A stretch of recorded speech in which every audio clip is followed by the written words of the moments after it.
Assalamualaikum warahmatullahi wabarakatuh. Selamat sore Tribuners, apa kabar? Senang sekali Ratu Jati menemani Anda di minggu pertama bulan Ramadan, Rabu 6 April 2022. Seperti biasa, sejumlah rekomendasi lokasi wisata, ngabuburit, dan sahur di berbagai wilayah di Indonesia akan Ratu berikan untuk Anda. Disampaikan secara langsung Tribuners bersama reporter kami di berbagai kota dan provinsi. Inilah live update spesial Ramadan selengkapnya. Goa, Sulawesi Selatan memiliki banyak objek wisata religi yang menarik untuk dikunjungi Tribuners, terutama saat bulan Ramadan. Satu di antaranya adalah Masjid Agung Syekh Yusuf yang berada di Kelurahan Sungguh Minasa, Kecamatan Sombaopu, Kabupaten Goa. Bentuk dan arsitekturnya yang unik menjadi daya tarik tersendiri bagi masyarakat. Lalu seperti apa keunikan Masjid Agung Syekh Yusuf? Ada Wahyudin yang siap melaporkannya untuk Anda Tribuners. Wahyudin, silakan. Baik, rekan Ratu dan Tribuners dimanapun berada.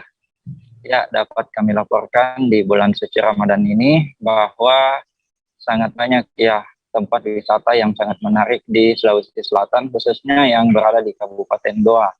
Nah, salah satunya Tribuners, yaitu Masjid Agung Syekh Yusuf yang berlokasi di Jalan Masjid Raya, Kelurahan Sungguh Minahasa, Kecamatan Sombaopu, Kabupaten Goa. Nah, masjid ini cukup luas Tribuners dan bangunannya yang megah. Ditambah lagi terdapat dua menara tinggi yang mengapit masjid ini sehingga sangat menarik bagi pengunjung, baik itu masyarakat Goa maupun masyarakat Kota Makassar. Karena jarak masjid ini dari Kota Makassar cukup dekat Tribuners, hanya berkisar sekitar 8 km dari pusat kota Makassar atau sekitar 25 km dari Bandara Sultan Hasanuddin. Jadi bagi Tribuners dimanapun berada yang ingin berkunjung ke Kabupaten Goa, sangat disarankan juga untuk berkunjung ke masjid ini. Karena pasalnya masjid ini sangat menarik ya Tribuners, baik itu di siang hari maupun di malam hari. Karena berbagai macam arsitektur dan kaligrafi yang mengelilingi dinding-dinding dari masjid ini. Sehingga selain digunakan untuk sholat, masyarakat juga menggunakan untuk wisata religi. Misalnya berfoto, ada juga foto prewedding bernuansa religi, dan juga banyak digunakan oleh film pendek bagi warga lokal di Kota Makassar Tribuners. Nah, selain itu Tribuners, setiap maghrib atau jelang buka puasa, masjid ini juga menyediakan ratusan menu buka puasa. Jadi tidak perlu khawatir bagi Tribuners yang ingin mampir ke sini untuk berbuka puasa, karena menu buka puasa juga sudah disiapkan. Kemudian pada saat malam hari juga dilanjut dengan tarawih yang bisa menampung 4.000 jamaah Tribuners. Jadi ketika berkunjung ke sini tidak perlu takut untuk tidak mempunyai tempat. Nah, selain itu malam hari juga sangat menarik Tribuners karena pekarangannya juga yang cukup luas, ditambah arsitektur yang diterangi oleh cahaya lampu Tribuners. Jadi tidak sia-sia dijamin Tribuners ketika berkunjung ke Goa mampir ke sini. Demikian laporan saya, Ratu, dari Makassar. Kembalikan ke studio. Terima kasih Wahyudin. Masjid Agung Syekh Yusuf Tribuners yang ada di Goa bisa jadi satu pilihan untuk Anda berwisata religi di bulan Ramadan ini. Terima kasih Wahyudin. Baik. Berikutnya Tribuners, jika Anda berkunjung ke Lombok Timur, jangan lupa untuk mampir ke Desa Terara. Di sini Anda bisa berburu takjil serta berwisata kuliner di sentra kuliner Terara. Satu di antara banyak menu yang dijual adalah sate bantingan Tribuners. Sate ini merupakan makanan khas masyarakat Desa Terara. Lalu seperti apa cara memasaknya dan apa sih sebenarnya bedanya dari sate bantingan dengan sate-sate lainnya? Sudah ada Ahmad Wawan yang siap melaporkan. Silakan, Wawan. Ya, terima kasih rekan Ratu. Memang di Lombok Timur itu di sini ada namanya sentra kuliner Terara. Di mana sentra kuliner Terara ini itu bisa menjadi salah satu salah satu tujuan Tribuners untuk sekedar memburu wisata kuliner atau takjil untuk menemani buka puasa Tribuners sekalian. Dan di sini itu menariknya ada satu menu yang di mana menu ini itu khas dari masyarakat Terara. Jadi kalau Lombok Barat itu ada namanya sate rembiga, di Lombok Timur itu ada namanya sate bantingan. Nah, di mana juga sentra kuliner Terara ini atau SKT ini itu dibangun itu pada bulan Februari tahun 2021 memang difokuskan untuk mensosialisasikan atau memberikan gambaran bahwa di sini di Terara ini ada menu khas namanya sate bantingan itu sendiri, Tribuners, yang dimana dibuka oleh Pak Bupati Lombok Timur, Pak Sukiman Azmi pada tanggal 28 Februari tahun 2021 kemarin. Begitu, Tribuners. Baik, terima kasih Wawan atas informasinya. Sentra Terara, sentra kuliner Terara, Tribuners bisa jadi satu pilihan Anda untuk berburu takjil dan berbuka puasa ya. Terima kasih Wawan. Ya, sama-sama. Berikutnya Masjid Tua Keraton di Kabupaten Pasir ramai dikunjungi oleh wisatawan selama bulan Ramadan. Masjid ini dibangun oleh Sultan Aji pada 1851 Masehi. Meski begitu, Tribuners, Masjid Tua Keraton atau Masjid Jami Nurul masih berdiri kokoh dan rutin digunakan masyarakat sekitar untuk beribadah. Masjid yang berusia 171 tahun itu merupakan peninggalan Kerajaan Sadurangas yang tidak hanya dimanfaatkan untuk kegiatan keagamaan saja, melainkan juga dijadikan sebagai wisata religi. Biasanya para wisatawan mengunjungi masjid ini sekaligus Museum Sadurangas dan ke makam-makam para raja. Seperti apa kondisi masjid yang sudah berusia ratusan tahun ini akan disampaikan langsung oleh Syaifullah dari Tribun Kaltim. Silakan Syaifullah. Ya, rekan Ratu, selamat siang Tribuners. Untuk Masjid Tua Keraton ini sudah berusia 171 tahun. Biasanya para pengunjung akan berdatangan sebelum memasuki bulan Ramadan maupun setelah 2 hari pasca Lebaran. Pengunjung akan membludak untuk mengunjungi Masjid Nurul Ibadah ini atau Masjid Tua Keraton ini. Masjid Tua Keraton ini memiliki lokasi strategis yang berdampingan dengan Museum Sadurangas, dan pada bagian tengah masjid itu terdapat 12 anak tangga yang mengelilingi tiang menembus plafon yang dulunya digunakan sebagai tempat untuk mengumandangkan azan. Namun seiring berjalannya waktu, plafon masjid tersebut tak lagi digunakan karena sudah masuknya teknologi modern kisaran tahun 1965.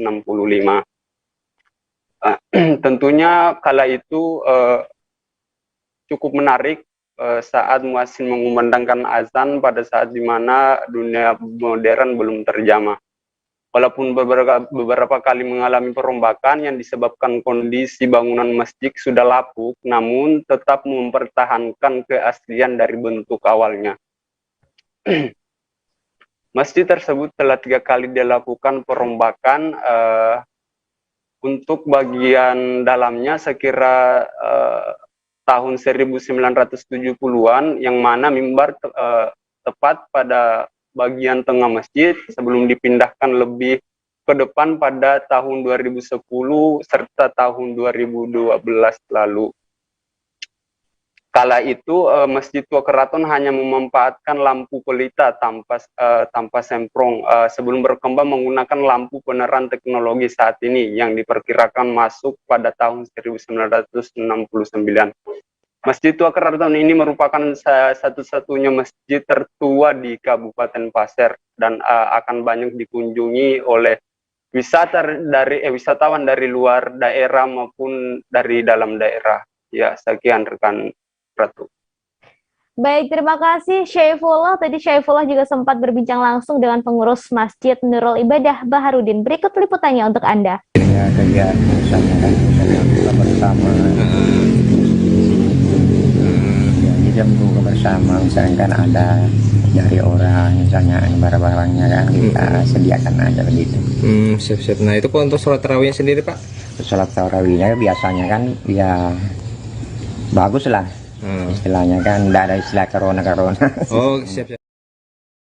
Berikutnya Tribuners, untuk Anda yang sedang mencari lokasi untuk ngabuburit di Kabupaten Sekadau, Kalimantan Barat, Anda bisa menuju ke objek wisata Danau Simpi. Danau Simpi terletak di Desa Sungai Ayak 2, Kecamatan Belitang Hilir, Kabupaten Sekadau. Lokasinya yang sejuk dan pemandangannya yang indah, cocok banget Tribuners dijadikan lokasi untuk menghabiskan waktu jelang berbuka puasa. Bahkan katanya di Danau Simpi ada hamparan pasir putih layaknya di pantai. Nah, selengkapnya akan disampaikan oleh Marpina dari Tribun Pontianak. Marpina, silakan. Ya, terima kasih Ratu. Nah, Ratu, memang Danau Simpi ini yang berada di Desa Sungai Ayak 2, Kecamatan Belitang Hilir, Kabupaten Sekadau, Kalimantan Barat ini menawarkan pesona alam yang cukup indah, di mana tidak hanya menawarkan danau, tetapi juga menawarkan hamparan pasir putih yang memang mengitari lokasi tersebut. Nah, untuk kondisi danaunya juga di dalamnya air ini juga cukup jernih dengan dasarnya itu yang berwarna hijau. Nah, biasanya Danau Simpi ini digunakan oleh masyarakat setempat, khususnya di wilayah Kecamatan Belitang Hilir, Belitang dan Belitang Hulu, itu untuk bersantai ataupun sebagai lokasi wisata di akhir pekan. Nah, di bulan Ramadan lokasi ini juga digunakan untuk tempat ngabuburit yang memang cukup menenangkan ya Tribuners. Namun kalau untuk berbuka puasa di lokasi ini belum bisa karena memang untuk fasilitas belum ada sama sekali karena belum ada pengelola yang mengelola lokasi tersebut. Jalanannya pun untuk masuk ke area Danau Simpi ini juga kita harus mencari jalur yang biasa digunakan oleh masyarakat setempat yang mana itu merupakan hamparan pasir putih dan batu-batu kerikil kecil. Kemudian di sana juga tidak ada penerangan listrik, kemudian toilet dan tentunya kantin, sehingga kalau memang pengunjung mau ke sana mau ngabuburit atau mungkin mau sekalian buka puasa harus membawa bekal sendiri dan tentunya sampah-sampah ini juga harus dibawa pulang. Nah, untuk menuju lokasi ini, Tribuners membutuhkan waktu sekitar 1-2 jam. Itu dari Kabupaten Sekadau, harus menyeberang Sungai Kapuas menggunakan perahu. Itu untuk kendaraan roda 2 dan pejalan kaki itu bisa menggunakan perahu kotok atau motor kotok. Kemudian kalau kendaraan roda 4 ke atas itu ada penyeberangan ferinya nih. Nah, untuk estimasi biaya, ini Tribuners tidak dikenakan biaya kalau mau masuk ke wisata ini karena memang belum ada pengelolanya. Begitu, Ratu. Baik, terima kasih Marpina atas rekomendasi tempat ngabuburitnya ya. Danau Simpi Tribuners bisa jadi satu pilihan. Terima kasih Marpina. Sama-sama. Setelah ini kami akan kembali lagi Tribuners tentunya dengan beragam rekomendasi lokasi ngabuburit lainnya. Tetap bersama kami di live update spesial Ramadan. Oke, apa kabar Bang Ariski di sini untuk strateginya?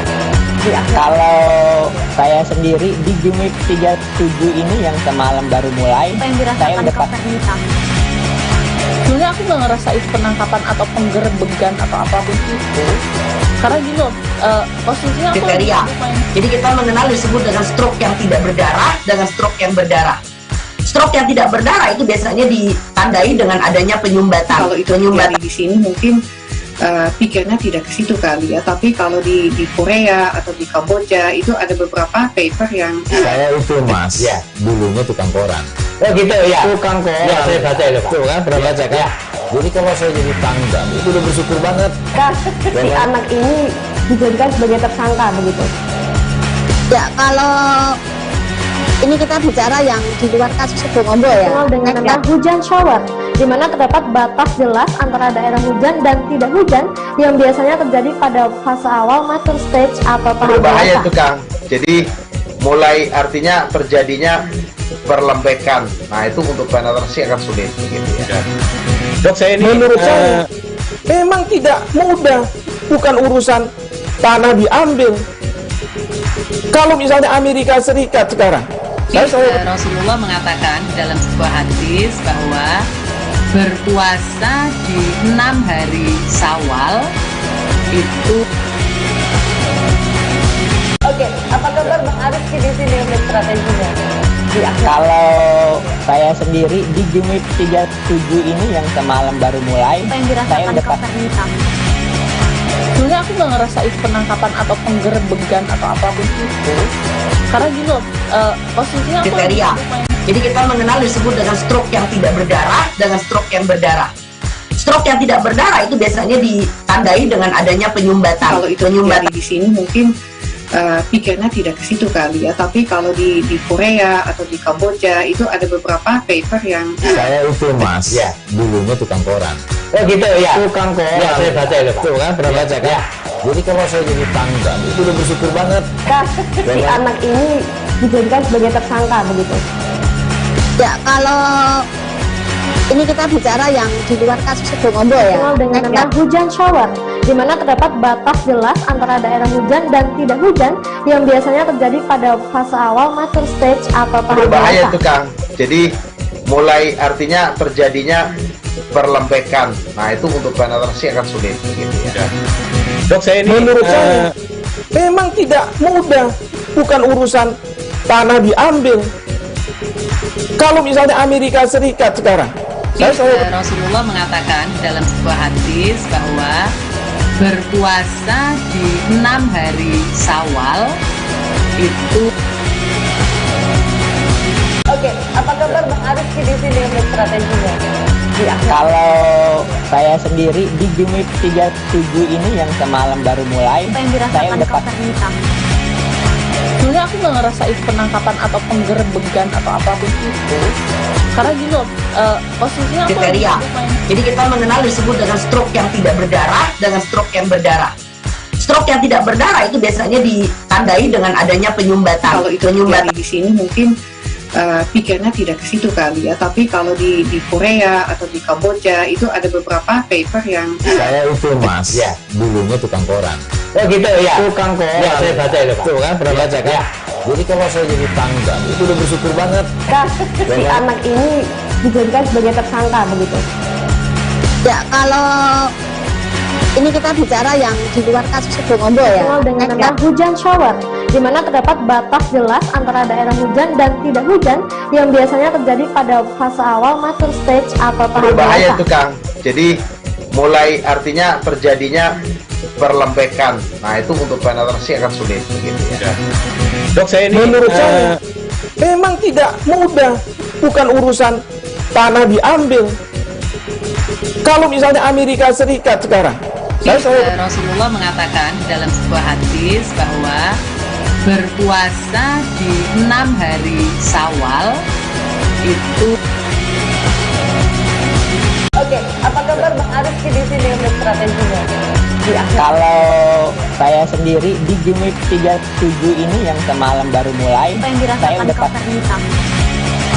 sebenarnya aku nggak ngerasa itu penangkapan atau penggerebegan atau apapun itu, karena gini loh, posisinya aku kriteria. Jadi kita mengenal disebut dengan stroke yang tidak berdarah dengan stroke yang berdarah.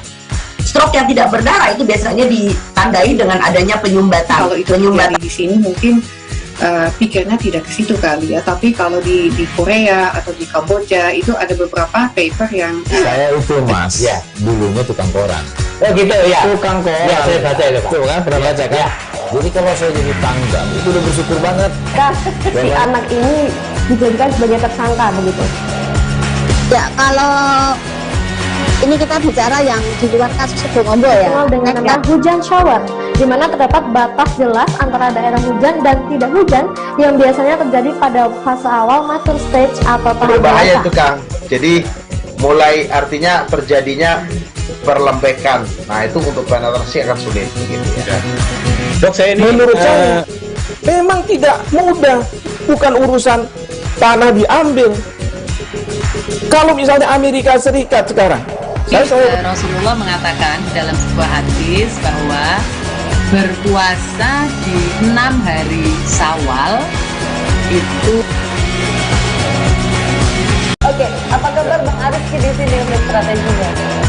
Kalau saya sendiri di Jumip 37 ini yang semalam baru mulai, saya udah sebenarnya aku nggak ngerasa itu penangkapan atau penggerebegan atau apapun itu, karena gini loh, posisinya aku kriteria. Jadi kita mengenal disebut dengan stroke yang tidak berdarah dengan stroke yang berdarah. Stroke yang tidak berdarah itu biasanya ditandai dengan adanya penyumbatan. Kalau itu terjadi di sini mungkin pikirnya tidak ke situ kali ya, tapi kalau di Korea atau di Kamboja itu ada beberapa paper yang Saya itu Mas, ya, dulunya tukang koran. Oh gitu ya. Tukang koran. Ya, saya baca itu Pak. Tuh kan, pernah baca kan? Ya. Jadi kalau saya jadi tangga, itu udah bersyukur banget. Kak, si anak ini dijadikan sebagai tersangka begitu. Ya, kalau ini kita bicara yang di luar kasus Sebongombo ya. Dikenal dengan nama hujan shower, di mana terdapat batas jelas antara daerah hujan dan tidak hujan yang biasanya terjadi pada fase awal mature stage atau tahap Berbahaya dewasa. itu Kang. Jadi mulai artinya terjadinya perlembekan. Nah itu untuk penetrasi akan sulit gitu ya. Dok, saya ini menurut saya memang tidak mudah, bukan urusan tanah diambil. Kalau misalnya Amerika Serikat sekarang, Rasulullah mengatakan dalam sebuah hadis bahwa berpuasa di 6 hari Syawal itu. Oke, apa kabar Bang Arif di sini untuk strateginya? Kalau saya sendiri di Jumip 37 ini yang semalam baru mulai, saya udah Sebenarnya aku nggak ngerasain penangkapan atau penggerbegan atau apapun itu, karena gini loh, posisinya aku Kriteria. Jadi kita mengenal disebut dengan stroke yang tidak berdarah dengan stroke yang berdarah. Stroke yang tidak berdarah itu biasanya ditandai dengan adanya penyumbatan. Kalau itu terjadi di sini mungkin pikirnya tidak ke situ kali ya, tapi kalau di Korea atau di Kamboja itu ada beberapa paper yang Saya itu Mas, ya, dulunya tukang koran. Oh gitu ya. Tukang koran. Ya, saya baca itu Pak. Tuh kan, pernah baca kan? Ya. Jadi kalau saya jadi tangga, itu udah bersyukur banget. Kak, si anak ini dijadikan sebagai tersangka begitu. Ya, kalau ini kita bicara yang di luar kasus Sebongombo ya. Dikenal dengan nama hujan shower, di mana terdapat batas jelas antara daerah hujan dan tidak hujan yang biasanya terjadi pada fase awal mature stage atau tahap Berbahaya dewasa. itu Kang. Jadi mulai artinya terjadinya perlembekan. Nah itu untuk penetrasi akan sulit gitu ya. Dok, saya ini menurut saya memang tidak mudah, bukan urusan tanah diambil. Kalau misalnya Amerika Serikat sekarang, Rasulullah mengatakan dalam sebuah hadis bahwa berpuasa di 6 hari Syawal itu. Oke, apa kabar Bang Arif di sini untuk strateginya? Kalau saya sendiri di Jumip 37 ini yang semalam baru mulai, saya udah Sebenarnya aku nggak ngerasain penangkapan atau penggerbegan atau apapun itu, karena gini loh, posisinya aku Kriteria. Jadi kita mengenal disebut dengan stroke yang tidak berdarah dengan stroke yang berdarah. Stroke yang tidak berdarah itu biasanya ditandai dengan adanya penyumbatan. Kalau itu terjadi di sini mungkin pikirnya tidak ke situ kali ya, tapi kalau di Korea atau di Kamboja itu ada beberapa paper yang Saya itu Mas, ya, dulunya tukang koran. Oh gitu ya. Tukang koran. Ya, saya baca itu Pak. Tuh kan, pernah baca kan? Ya. Jadi kalau saya jadi tangga, itu udah bersyukur banget. Kak, si anak ini dijadikan sebagai tersangka begitu. Ya, kalau ini kita bicara yang di luar kasus Sebongombo ya. Dikenal dengan nama hujan shower, di mana terdapat batas jelas antara daerah hujan dan tidak hujan yang biasanya terjadi pada fase awal mature stage atau tahap Berbahaya dewasa. itu Kang. Jadi mulai artinya terjadinya perlembekan. Nah itu untuk penetrasi akan sulit gitu ya. Dok, saya ini menurut saya memang tidak mudah, bukan urusan tanah diambil. Kalau misalnya Amerika Serikat sekarang, Rasulullah mengatakan dalam sebuah hadis bahwa berpuasa di 6 hari Syawal itu. Oke, apa kabar Bang Arif di sini untuk strateginya? Kalau saya sendiri di Jumip 37 ini yang semalam baru mulai, saya udah Sebenarnya aku nggak ngerasain penangkapan atau penggerbegan atau apapun itu, karena gini loh, posisinya aku Kriteria. Jadi kita mengenal disebut dengan stroke yang tidak berdarah dengan stroke yang berdarah. Stroke yang tidak berdarah itu biasanya ditandai dengan adanya penyumbatan. Kalau itu terjadi di sini mungkin pikirnya tidak ke situ kali ya, tapi kalau di Korea atau di Kamboja itu ada beberapa paper yang Saya itu Mas, ya, dulunya tukang koran. Oh gitu ya. Tukang koran. Ya saya baca itu Pak. Tuh kan, pernah baca kan? Ya. Jadi kalau saya jadi pangdam itu udah bersyukur banget. Si anak ini dijadikan sebagai tersangka begitu. Ya, kalau ini kita bicara yang di luar kasus Sebongondo ya. Dikenal dengan nama hujan shower, di mana terdapat batas jelas antara daerah hujan dan tidak hujan yang biasanya terjadi pada fase awal mature stage atau tahap Berbahaya dewasa. itu Kang. Jadi mulai artinya terjadinya perlembekan. Nah itu untuk penetrasi akan sulit gitu ya. Dok, saya ini menurut saya memang tidak mudah, bukan urusan tanah diambil. Kalau misalnya Amerika Serikat sekarang, Rasulullah mengatakan dalam sebuah hadis bahwa berpuasa di 6 hari Syawal itu. Oke, apa kabar Bang Ariski di sini untuk strateginya? Kalau saya sendiri di Jumip 37 ini yang semalam baru mulai, Apa yang saya dirasakan udah Kak Fernita? Sebenarnya aku nggak ngerasain penangkapan atau penggerebegan atau apapun itu, karena gini loh, posisinya aku Kriteria. Jadi kita mengenal disebut dengan stroke yang tidak berdarah dengan stroke yang berdarah. Stroke yang tidak berdarah itu biasanya ditandai dengan adanya penyumbatan. Kalau itu terjadi di sini mungkin pikirnya tidak ke situ kali ya, tapi kalau di Korea atau di Kamboja itu ada beberapa paper yang Saya itu Mas, ya dulunya tukang koran. Oh gitu ya. Tukang koran. Ya saya baca itu Pak. Tuh kan, pernah baca kan? Ya. Jadi kalau saya jadi pangdam itu udah bersyukur banget. Si anak ini dijadikan sebagai tersangka begitu. Ya, kalau ini kita bicara yang di luar kasus Sebongondo ya. Dikenal dengan nama hujan shower, di mana terdapat batas jelas antara daerah hujan dan tidak hujan yang biasanya terjadi pada fase awal mature stage atau tahap Berbahaya dewasa. itu Kang.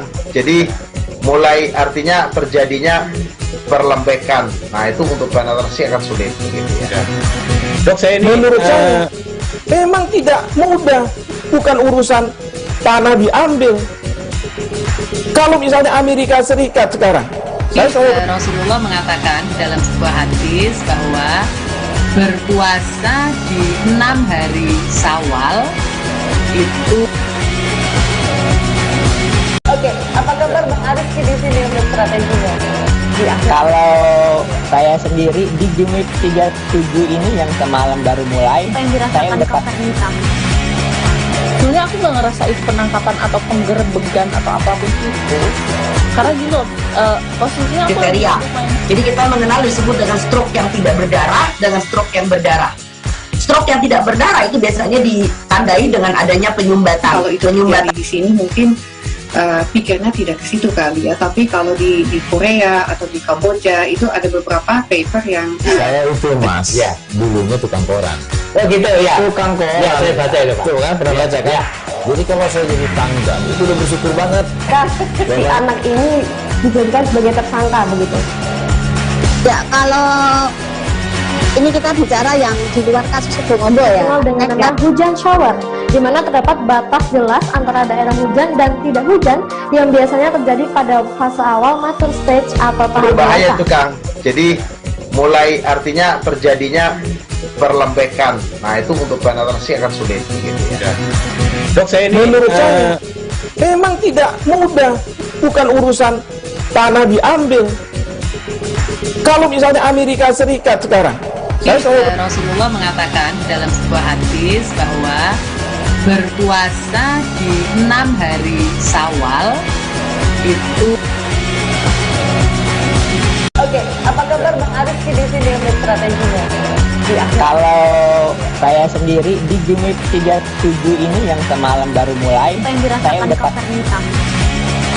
sebenarnya aku nggak ngerasain penangkapan atau penggerebegan atau apapun itu, karena gini loh, posisinya aku Kriteria. Jadi kita mengenal disebut dengan stroke yang tidak berdarah dengan stroke yang berdarah.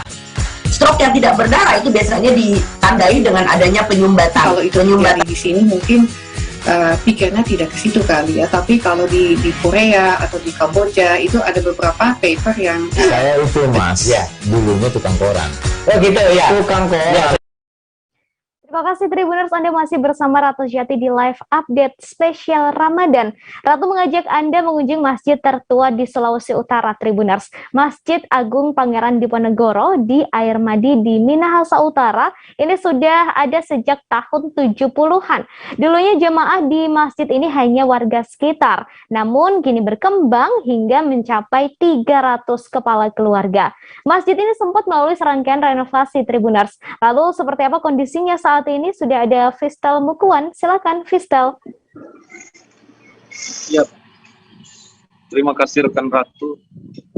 Kami ucapkan selamat berpuasa bagi rekan-rekan yang menjalankan ibadah puasa. Ya, dari pantauan kami, Masjid Agung Pangeran Diponegoro ini memang menurut Imam adalah masjid tertua di Kabupaten Minahasa Utara, Sulawesi Utara. Masjid ini berdiri kedua lantai, dan dari hasil wawancara kami dengan Imam, ia sampaikan memang dulunya para jamaah hanya beribadah di musola yang kurang lebih 1 kilo dari masjid ini, di mana masjid ini berada di Jalan Arnold Mononutu, Kelurahan Air Madidi, Kecamatan Air Madidi, Kabupaten Minahasa Utara. Nah, kemudian karena semakin berkembangnya jamaah semakin banyak, pada tahun 1971 para tua-tua memindahkan para jamaah di masjid yang sudah ada saat ini, itu pada tahun 1971. Nah, semakin berkembangnya pada tahun 1980-an para tua-tua jamaah mendirikan masjid ini dengan bangunan berukuran 2 lantai. Bukan hanya itu, para tua-tua di masjid ini juga telah menyediakan pekuburan bagi umat atau jamaah di masjid ini di bagian belakang masjid. Bukan hanya itu juga, karena semakin berkembangnya para jamaah dari masjid ini, sekarang mereka sudah keluarga. Selain itu juga menurut Imam sudah ada beberapa umat yang beribadah di masjid lainnya, bahkan sudah berkembang, jadi ada yang sudah di masjid lainnya, berawal dari Masjid Agung Pangeran Diponegoro ini. Demikian rekan Ratu. Baik, terima kasih Fistel atas informasinya. Tadi Fistel juga sempat berbincang langsung dengan Imam Masjid, Imam Mahmud Ajibi. Berikut liputannya untuk Anda. Dulunya, ini tempatnya di musola, yang di Al-Badru. Itu musola jauh ya? Jauh. Oh, enggak, iya. Ada sekitar 1 kilo. Karena jamaahnya begitu. Mulai banyak ya? Banyak. Makanya dipindahkan ke sini. Karena lokasinya pas di tengah-tengah. Jadi karena jamaah sini berpencar, agak jauh sih. Jadi tempatkan di tempat ini dengan nama Masjid Agung Pangeran Diponegoro ini. Jadi tahun berapa itu, Pak Imam? Waktu dipindahkan ke sini, setahu saya tahun 71. Iya. Tahun 71. Dipindahkan di tempat ini. Jadi karena pada saat itu orang-orang tua kita memang dananya terbatas, hanya dibiarkan sederhana. Nanti masjid ini dibangun, direnovasi sekitar tahun 80-an. Masjid Agung Majalaya menyimpan banyak cerita sejarah selama perang yang terjadi di abad ke-7. Masjid ini masih berdiri kokoh dan menjadi saksi perang antara Kerajaan Cirebon dan Sumedang Larang. Selain menyimpan banyak cerita sejarah, Tribuners, Masjid Majalaya ini juga memiliki arsitektur yang unik dan menarik. Di sini juga tersimpan kohkol atau kentungan yang dibuat sejak 1941. Selengkapnya ada Lutfi Ahmad di sana. Silakan Lutfi laporannya. Ya baik Ratu, terima kasih. Tribuners dimanapun Anda berada, terkait Masjid Agung Majalaya yang berada di Majalaya, Kabupaten Bandung, itu merupakan masjid yang sudah masuk cagar budaya karena memang masjid tersebut telah dibangun sejak sebelum kemerdekaan Republik Indonesia, tepatnya tahun 1939 dan selesai hingga tahun 1941. Namun sebelum didirikan masjid tersebut, di daerah tersebut sudah terdapat surau ataupun tajuk yang biasa dikunjungi atau dijadikan tempat singgah para pejuang Muslim tempo dulu, dan di depan masjid tersebut terdapat plang yang berasal dari Dinas Kebudayaan Pariwisata Kabupaten Bandung yang menyebutkan bahwa masjid tersebut merupakan sisa-sisa peperangan saat yang terjadi abad ke-7 antara Kerajaan Cirebon melawan Kerajaan Sumedang Larang yang bersekutu dengan Kerajaan Banten. Untuk masjid tersebut awalnya berasal di tengah-tengah kebun.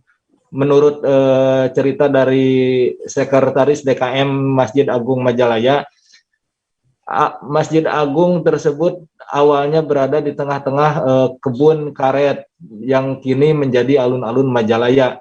Dulu hanya berupa tajuk kecil dan terdapat saudagar ataupun orang kaya dari Banten yang mewakafkan tanah untuk masjid berupa tanah di masjid, alun-alun dan lainnya, sehingga masjid tersebut dibangun pada tahun 1939 dan hingga kini arsitektur bangunannya dipertahankan karena memang sudah termasuk cagar budaya. Seperti di dalam masjid tersebut terdapat 4 tiang yang tinggi menjulang hingga ke kubah. Tiang besar tersebut merupakan dari kayu gelondongan ataupun kayu bulat yang besar, dan di luarnya juga atapnya pun dari ataupun genteng tetap dipertahankan dari genteng ataupun atap kayu.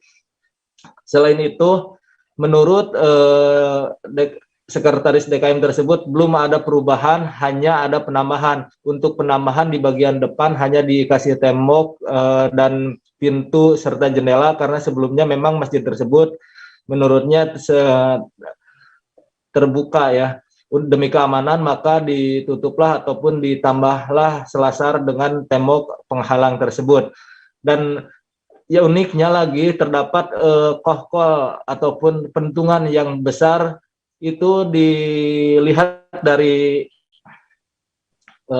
tahun pembuatannya sudah dibuat dari tahun 1941, dan menurut DKM itu pun kentungan itu memiliki cerita ataupun sejarah yang khas terkait pembangunan masjid, karena dulu menurutnya dengan siapa saja yang ingin memukul ataupun memukul pentungan tersebut ataupun kohkol tersebut harus membayar 1 bengol, dan hasil dari uang yang dikumpulkan digunakan untuk pembangunan ataupun kebutuhan masjid tersebut.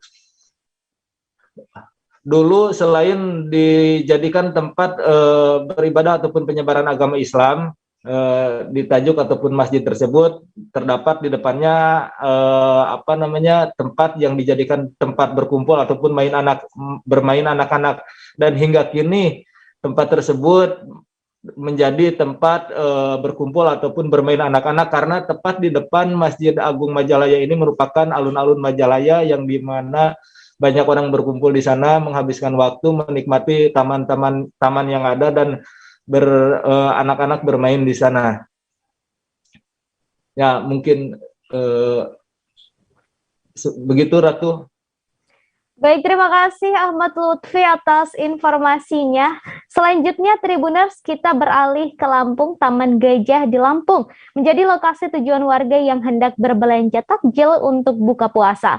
Menjelang waktu berbuka, Taman Gajah selalu dipenuhi pengunjung Tribuners. Ada 22 stand takjil dengan berbagai macam menu khas Ramadan yang bisa Anda beli dan nikmati. Lalu seperti apa situasinya saat ini jelang waktu berbuka? Ada Hendra yang akan melaporkan. Hendra, silakan. Halo, selamat sore Tribuners, dan selamat sore juga rekan Ratu. Terima kasih kesempatannya terkait buka puasa ya ataupun menu takjil di Bundaran Gajah atau di Taman Gajah.